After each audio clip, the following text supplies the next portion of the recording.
So I'm here to explain to you what a whiteboard-worthy performance is. This is just a raw footage film, no editing, no nothing. I'm just going to give you it straight. It's going to be about a 5-minute video, but I want to give you an explanation on what whiteboard-worthy performances are.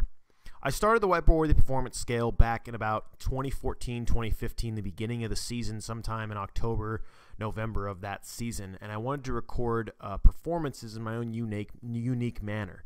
And how I did so was it's evolved over time. It's changed drastically over time, and it's gotten better all the way up until now. I could say I've pretty much perfected it. There's definitely some tweaks that could go, but I don't want to tweak it too much because then it just becomes too complicating. So I'll give you an example and an explanation of what it is. The scale, anything higher than a 50 on the whiteboard-worthy performance scale is a whiteboard-worthy performance. It's pretty obvious. Anything from a 70 to an 89 is a star-worthy performance, which is pretty extravagant. And then anything from a 90 above, which you saw Anthony Davis do last year in February of 2016, he was unbelievable. He had a 97. That's the highest I've ever recorded in the 2 years of doing this, and it was absolutely incredible what he did. So anything above a 50 when you get to that scale is correct. Now, how do you get to that 50 on the whiteboard-worthy performance? I'll explain. So if you get an assist, that counts as 2 points. Points themselves that you score, points that you score obviously count as points. So let's say you score 30 points, that's automatically 30 points added to your scale. If you add 3 assists, count that as 6 points to the scale. So you double every time you have an assist. So you get 30 points, 6 assists, that is 42, because what's 6 times 2? That's 12, plus 30, that's 42. Pretty self-explanatory? I hope so. A rebound counts as 1. Now, this is where I think it's a little bit tricky and a little bit different, but I wanted to create this a year ago because I noticed that big men don't get on the whiteboard-worthy performance scale very often, just because whiteboard-worthy performances are much more difficult to come by for big men because they just do not get as many assists, so it wasn't fair to them. So I added a new stat for forwards and centers that if you get 10 points, or excuse me, if you get 20 points and 10 rebounds, and any more than 10 rebounds after you score at least 20. So let's say a guy goes for 23 points and 12 rebounds. Well, those 12 rebounds then will be times time and a half, basically. So 23 points, 12 rebounds, that would equate to, on a normal scale, on a normal capability, 23 plus 12 is 35, right?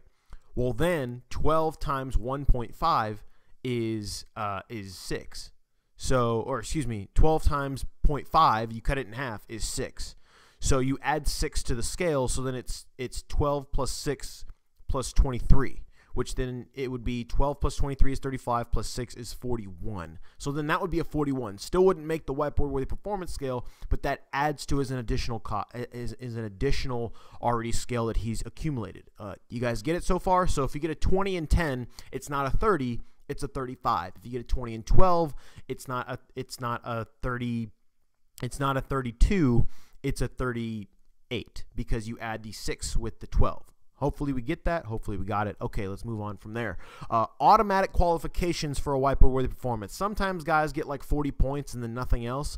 That won't add up to a whiteboard-worthy performance scale. It'll just be a 40, so it won't be a whiteboard-worthy performance. But if you get 40 points and don't get any other stats, that's a whiteboard-worthy performance. If you get 20 plus rebounds, that's an automatic whiteboard-worthy performance. 15 assists, automatic whiteboard-worthy performance. Anything higher than that, obviously whiteboard-worthy. 10 blocks or 10 steals, you're automatically in. And a triple-double will always get you in. Now, Draymond Green is a perfect example. He was a guy who got like 15 points, 11 assists, and 15 rebounds or something. I mean, obviously that's going to make it, but sometimes guys get like 10 assists, 10 rebounds, 10 points. That's not quite whiteboard-worthy material. That's actually a 40 overall if you add it up. So that automatically you get a triple-double will be a whiteboard-worthy performance. That's really all it is.